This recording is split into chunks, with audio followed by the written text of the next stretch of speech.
Zoe Johnson, and we're down here at the Natural History Museum of Utah, where they've just opened a new exhibit. You can see it behind us, Yellowstone Invisible Boundaries. We're going to explore the migration of one of the 9 elk herds that go through Yellowstone. Let's go meet up with Chris and have her tell us all about it. For anyone who loves Yellowstone like I do, this is a fabulous, very visually powerful exhibit that talks about the elk migrations that move in and out of Yellowstone. For the winter seasons, they spend their time on the winter lands, usually government lands, private lands, outside of the park, and in the summers they move in. This is a collaborative effort, a work of science and art combined between a wildlife ecologist, Arthur Middleton, photojournalist Joe Reese, who's taken all these images that you see, artist James Prozac, who did much of the artwork, and the filmmaker Jenny Nichols, who did a documentary that Nat Geo produced. Most of the images that are of the wildlife are taken with camera traps.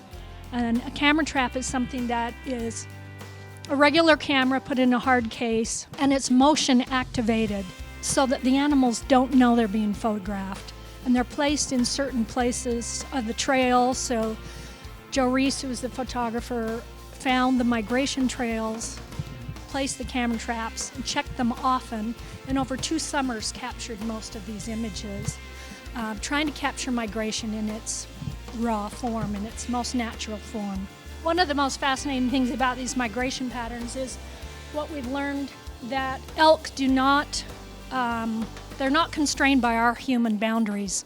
So Yellowstone is basically a box when we've put the boundaries around it. But when the migrating animals move, they don't care about boundaries. They move through all kinds of lands, whether they're private-owned lands or government-owned lands or protected lands, which Yellowstone is part of a protected land.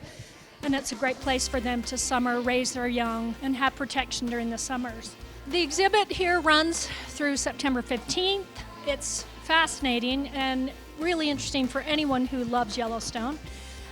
The hours here are 10 a.m. to 5 p.m. Monday through Sunday, so it's open every day of the week.